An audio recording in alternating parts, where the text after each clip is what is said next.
থাকে। এই কারণে বিশেষ করে পণ্যবাহী ট্রাকগুলো দীর্ঘ সারি থাকে। পাশাপাশি যেটি হয়েছে, যাত্রীবাহী যে যানবাহনগুলো রয়েছে, যারা পারাপার হয়ে থাকেন, তারাও নানামুখী এই সমস্যা রয়েছে। আমি যদি সড়কে দেখাই যে একদমই যানবাহন, আমি একটি মূল সড়কে রয়েছি মানিকগঞ্জের, সেখানে কিন্তু যানবাহন নেই বললেই চলে। খুবই কম যানবাহন চলাচল করছে এবং মানুষজন কিন্তু খুবই কম চলাচল করছে।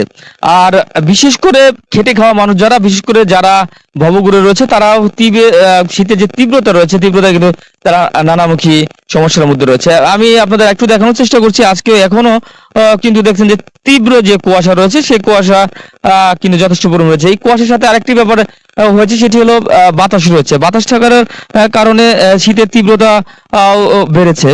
আর মানিকগঞ্জের আরেকটু কথা জানিয়ে রাখি যে এখানে কৃষি অধ্যুষিত এলাকা হওয়ার কারণে যে সাধারণ মানুষজন রয়েছে, যারা কৃষিকাজ ও নানামুখী কাজ করে থাকেন, তারাও নানামুখী এই সমস্যার মধ্যে রয়েছে।